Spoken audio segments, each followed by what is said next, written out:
Hello everyone, welcome back to the channel. और आज हम स्टार्ट करने वाले हैं बी फार्मेसी फर्स्ट सेमेस्टर का थर्ड सब्जेक्ट, जिसका नाम है फार्मास्यूटिक्स। और फार्मास्यूटिक्स का पहला पार्ट हम फर्स्ट सेमेस्टर में पढ़ेंगे।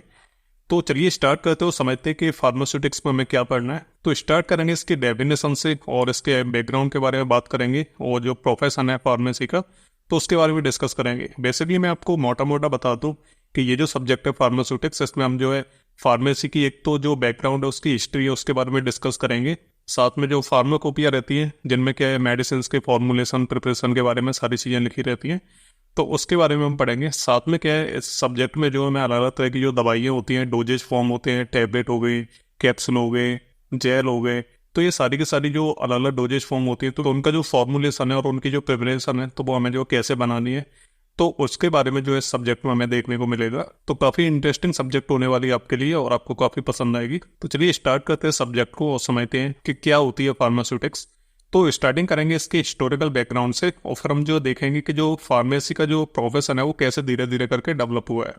तो हिस्ट्री की हम बात करेंगे, उससे पहले हम थोड़ा फार्मेसी के बारे में जान लेते हैं कि फार्मेसी होती क्या है। तो सिंपल डेफिनेशन से शुरुआत करेंगे। तो फार्मेसी क्या होती है? तो फार्मेसी का एक साइंस है या फिर हम इसे एक प्रैक्टिस बोल सकते हैं, जिसमें हम क्या है जो दवाइयाँ होती हैं, ठीक है, या फिर जो मेडिकेशंस होते हैं, तो उनकी हम डिस्कवरी करते हैं, उन्हें प्रोड्यूस करते हैं, उनकी प्रिपरेशन करते हैं, उनकी डिस्पेंसिंग करते हैं, उनको रिव्यू करते हैं और उनकी मॉनिटरिंग करते हैं। तो फार्मेसी क्या एक तरह की प्रैक्टिस होती है जिसमें क्या है दवाइयों की डिस्कवरी की जाती है, नई नई दवाइयों की खोज की जाती है, नई नई दवाइयों को प्रोड्यूस किया जाता है, उन्हें बनाया जाता है।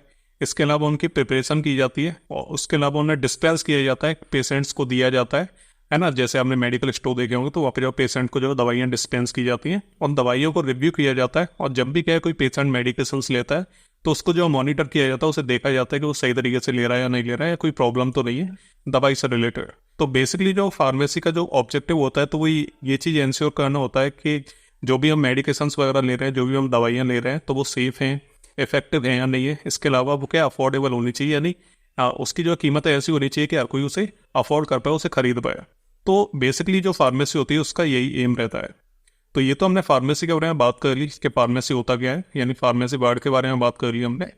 नेक्स्ट हम बात करते हैं कि फार्मास्यूटिक्स क्या होता है।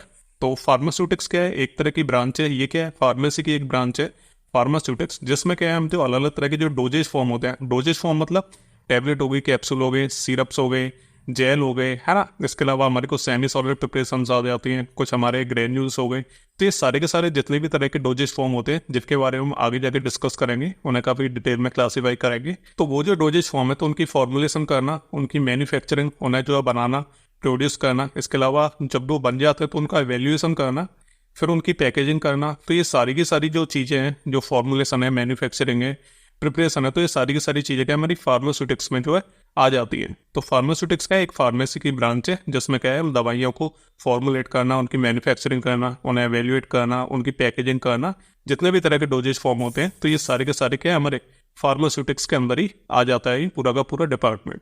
तो ये तो हमने समझ लिया कि फार्मेसी क्या होता है, फार्मास्यूटिक्स क्या होता है। नेक्स्ट हम देखते हैं कि ये हमारा सिंबल ऑफ फार्मेसी। तो ये आपको एक बाउल दिख रहा है, उसके ऊपर एक सांप जो है लिपटा हुआ है। तो इस सिंबल को जो है फार्मेसी का इंटरनेशनल सिंबल के रूप में से जाना जाता है और इसका नाम होता है बाउल ऑफ हाइजिया। तो चलिए मैं बताता हूँ आपको कि ये जो सिंबल है फार्मेसी का, तो इसके पीछे क्या स्टोरी है। तो ये जो बाउल ऑफ हाइजिया है, तो ये जो वर्ड है ये क्या ग्रीक वर्ड है, जिसको क्या है पुरानी कहानियों से जो लिया गया है। यानी काफ़ी पहले के टाइम पे पुरानी कथाएं काफ़ी प्रचलित होती थी, तो उस टाइम पे इस वर्ड को जो है ग्रीक वर्ड से लिया गया है। अब इसमें क्या है, ये जो कटोरे का जो है इसके ऊपर के एक चारों तरफ एक सांप को जो है लिपटा हुआ दिखाया गया है। कथाओं के अनुसार अगर हम बात करें, जो पुरानी कहानी उनके हिसाब से हम देखें, तो ग्रीक देवता थे जीएस। अब जीएस थे, उनका एक पुत्र था, उसका नाम था अपोलो, और अपोलो को एक पुत्र थे जिसका नाम था एस्क्युलेपियस। अब माना जाता है कि जो एस्क्युलेपियस थे वो चिकित्सा और उपचार के यूनानी देवता थे और उनके पास ऐसी शक्तियां थी कि वो किसी को भी ठीक कर सकते थे। इसी कारण जो जीएस थे तो उनके मन में ये डर था कि जो एस्क्युलेपियस है वो अपने उपचार की शक्ति के कारण सभी लोगों को अमर बना सकता है। तो इसी वजह से क्या है उनके मन में डर बैठ गया और इसी वजह से जीसस ने एस्क्युलेपियस को अपने जो वज्र, यानी उनका जो हथियार होता है, हर देवता का अपना एक हथियार होता है, जैसे हम थंडर बोल्ट भी बोलते हैं, तो उन्होंने अपने वज्र से एस्क्युलेपियस को मार दिया था। बस उनके मन में ये डर बैठ गया था कि इसकी जो चिकित्सा और उपचार की जो शक्तियाँ हैं उसके अंदर, तो ये क्या है सभी लोगों को अमर बना सकता है। तो ये इसके पीछे रीजन था, तो उन्होंने अपने वज्र से उसे मार दिया था एस्क्युलेपियस को। बाद में जो एस्कुलेपियस है उसके लिए क्या मंदिर बनाए गए थे, यानी वो मर गया तो उसके बाद उसकी याद में कुछ मंदिर वगैरह बनाए गए थे। और जब लोग वहाँ पे मंदिर के अंदर गए तो वहाँ पर मंदिर के अंदर होने के कुछ सांप मिले थे, यानी वो जो सांप थे वहाँ पे वो आ नहीं रहे थे, यानी डेंजर नहीं थे, यानी खतरनाक नहीं थे। तो पहले तो जब लोग उसके अंदर गए मंदिर के अंदर तो वहाँ पे जो सांप थे वो थोड़े मरे हुए दिखाई दे रहे थे और उनकी जो बॉडी है वो भी अकड़ गई थी।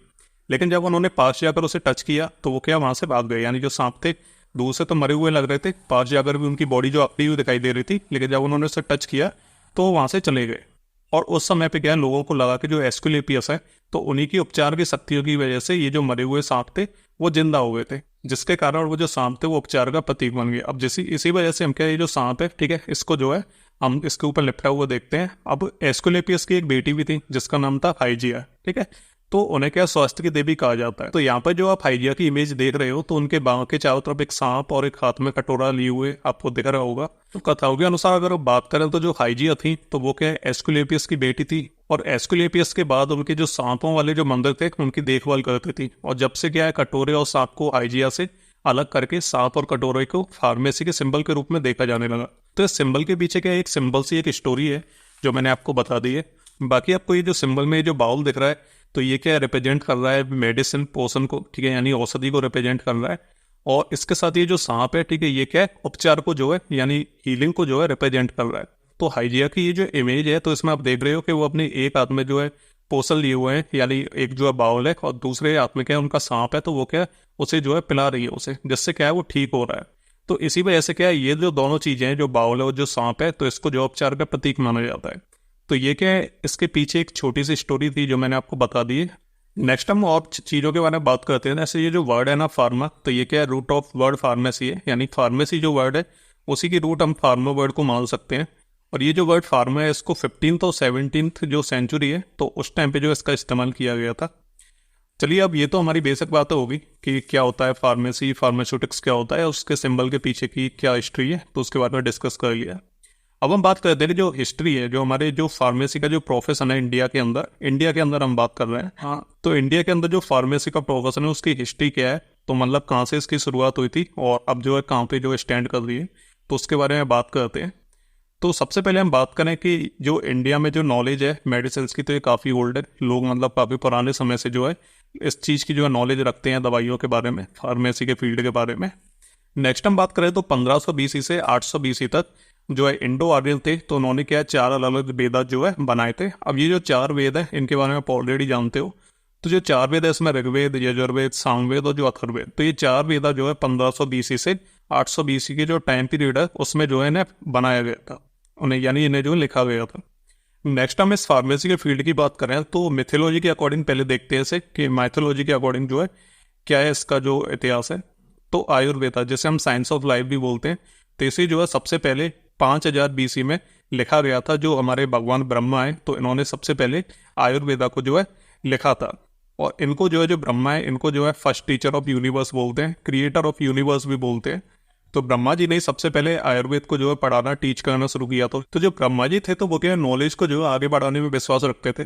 तो ब्रह्मा जी ने ये जो नॉलेज है आयुर्वेद की, तो इसे जो है जो दक्ष प्रजापति थे उनको ये नॉलेज जो है ट्रांसफर की थी। और जो दक्ष प्रजापति थे तो उन्होंने इस नॉलेज को जो है जो अश्विन्स थे, जिन्हें हम ट्विंस गॉड के नाम से जानते हैं, जो नॉलेज है आयुर्वेद की, ये उन्हें जो है उन्होंने पास की थी। इसके बाद जो अश्विन्स है तो उन्होंने ये जो नॉलेज है आयुर्वेद की, तो ये क्या है इंद्र भगवान को जो है पास ऑन कर दी थी। तो जो इंद्र भगवान है इन्हें किंग्स ऑफ गॉड भी बोला जाता है, किंग ऑफ गॉड्स भी बोला जाता है। तो यहाँ तक तो ऐसे चला था कि जो ब्रह्मा जी थे, यानी माइथोलॉजी के हिसाब से, तो यानी ब्रह्मा जी ने सबसे पहले आयुर्वेद को जो है लिखा था। उसके बाद इन्होंने इस नॉलेज के किसे दिया था, दक्ष प्रजापति को। दक्ष प्रजापति ने इसे अश्विन, जिन्हें हम ट्विन गॉड्स भी बोलते हैं, तो उनको ये पास किया था। उसके बाद जो ट्विन गॉड्स यानी अश्विन्स थे तो इन्होंने जो है इंद्र भगवान को ये नॉलेज जो है दे दी थी जो आयुर्वेद की थी। अब इसके बाद हम देखें तो ये काम चल रहा था ये नॉलेज ट्रांसफर वाला। तो उस टाइम पे क्या है जो पृथ्वी है तो उस पर जो है काफ़ी अलग अलग तरह की भयानक जो है दर्द और पीड़ाएं जो है लोगों को हो रही थी, अलग अलग तरह की बीमारियां थी, प्लेग जैसी बीमारियां थी। तो उस टाइम पे क्या है काफ़ी ज़्यादा हाहाकार बचा हुआ था पृथ्वी पे। तो उस टाइम पे पृथ्वी पे जो है जो धन्वंतरी थे, ठीक है, धन्वंतरी, भारद्वाज और जो कश्यप थे, तो ये सारे के सारे क्या ऋषि थे। तो ये क्या है भगवान इंद्र के पास गए थे, क्योंकि आखिरी बार जो नॉलेज ट्रांसफर की थी तो वो इंद्र भगवान को ही की थी, जो किंग ऑफ गॉड्स हैं। तो धन्वंतरी, भारद्वाज और जो कश्यप थे भगवान इंद्र के पास गए, तो उन तीनों ने जो है भगवान इंद्र से जो आयुर्वेद का जो ज्ञान है वो लिया और फिर वापस से वो पृथ्वी पे आए और लोगों का जो है इलाज किया था। तो इस तरीके से क्या है, ये जो नॉलेज है वो ट्रांसफर हुई थी माइथोलॉजी के हिसाब से, इंद्र भगवान के पास आई थी, ब्रह्मा जी से शुरू हुई थी और बाद में जो है इंद्र भगवान ने इसे जो है धन्वंतरी को दिया था, जो क्या है पृथ्वी पर मौजूद थे। तो उन्होंने लोगों का जो आयुर्वेद के हिसाब से इलाज किया था। तो लॉर्ड धन्वंतरी को जो है पूजा जाने लगा और उन्हें जो है गॉड ऑफ हेल्थ की जो है खिताब दिया गया था, यानी उनकी जो है पूजा की जाती थी।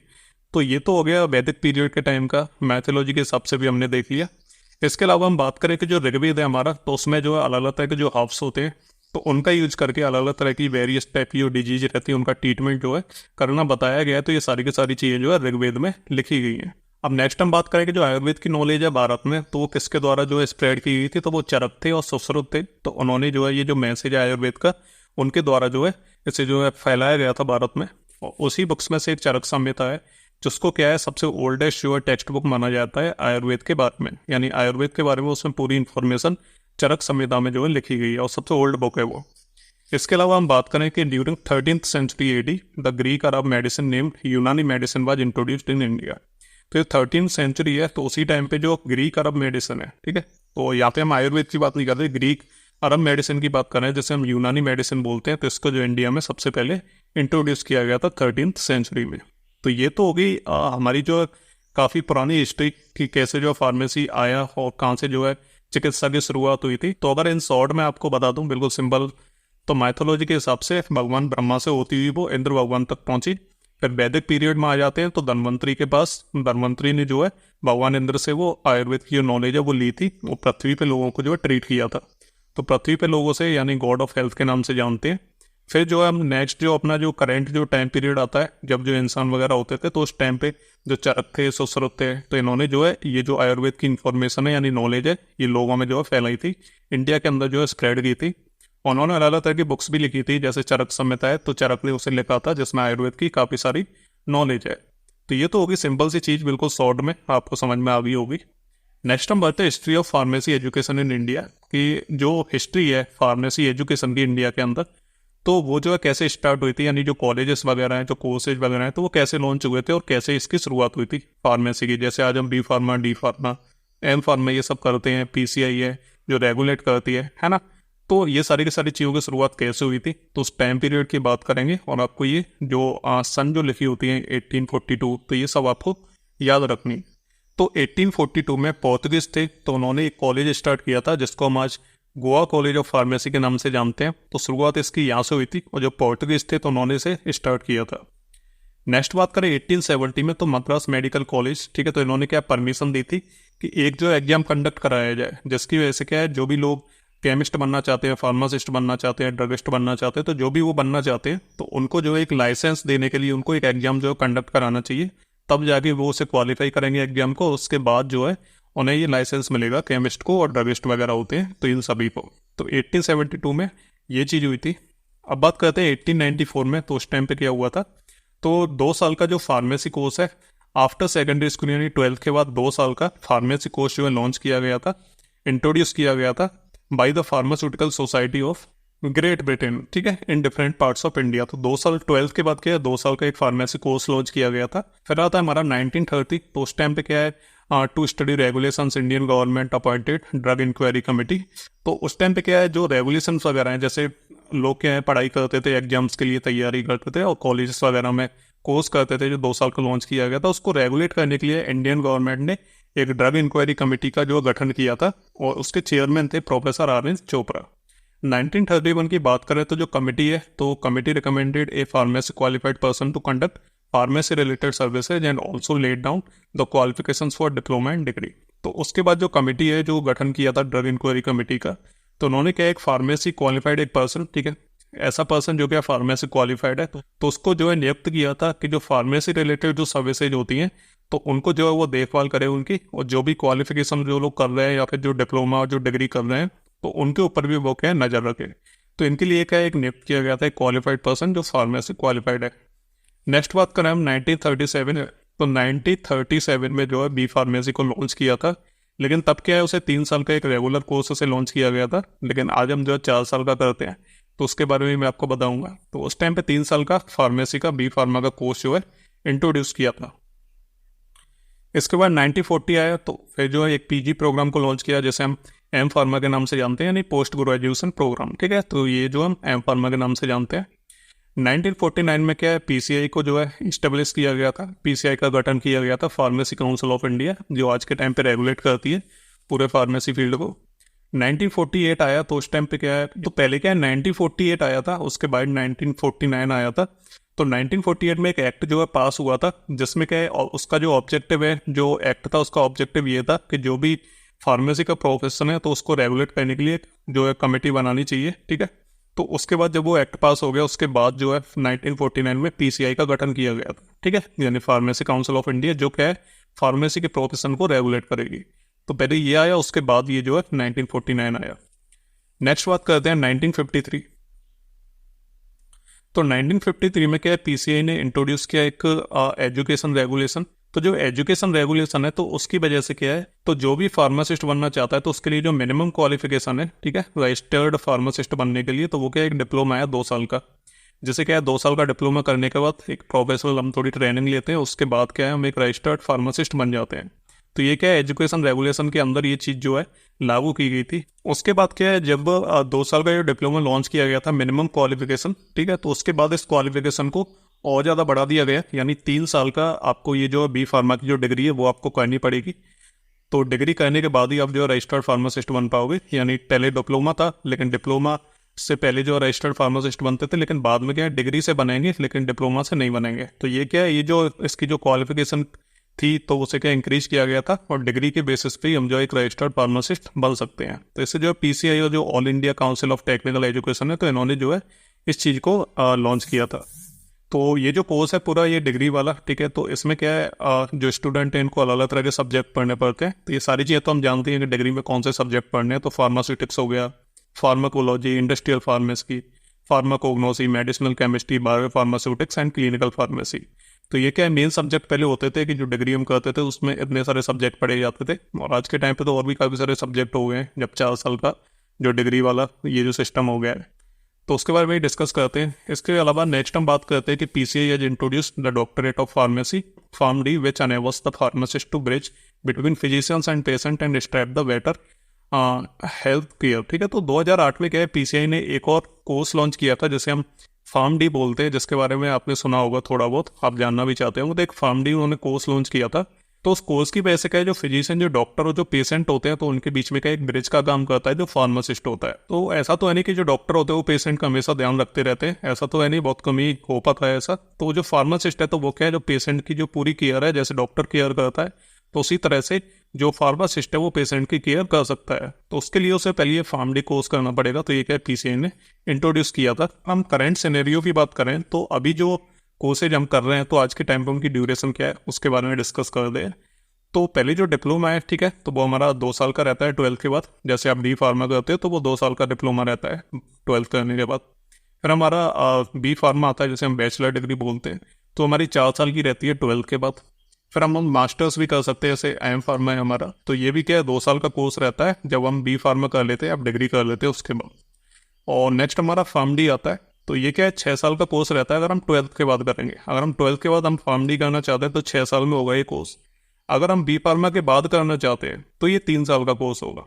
4 साल हमारे बी फार्मा के हो गए और 3 साल हमारे फार्म डी के हो गए, तो ये 7 साल में होगा। और अगर हम डायरेक्ट 12 के बाद करें तो ये 6 साल का रहेगा। तो ये करंट ड्यूरेशन है जो हमारे कोर्सेज है, जो भी आज के टाइम पे हम करते हैं, तो ये हो गई। तो आज हमने जो है इस वीडियो में काफ़ी सारी चीज़ें देख ली है, जैसे हमने फार्मेसी देख लिया, फार्मास्यूटिक्स देख लिया, क्या मतलब होते हैं इनके, फिर हमने जो सिंबल के बारे में बात की थी।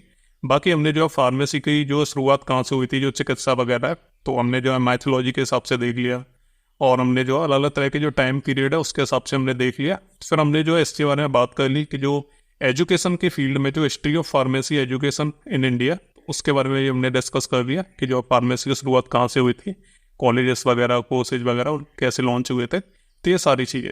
तो ये हमारी ज़रूरी चीज़ होगी जो आज की वीडियो में हमने कवर कर ली। अब नेक्स्ट जो वीडियो उसमें हम जो है इंडस्ट्री के फील्ड में और जो हमारा जो कैरियर है फार्मेसी का, तो उससे जो फार्मेसी कैसे रिलेट करता है, उसकी क्या हिस्ट्री है, तो उसके बारे में डिस्कस करेंगे। तो ये था आज का हमारा वीडियो। आई होप आपको पसंद आया होगा। अगर कुछ भी समझ में नहीं आया हो तो आप कमेंट करके पूछ सकते हैं। तो मिलते हैं अगले वीडियो में, तब तक के लिए goodbye and take care.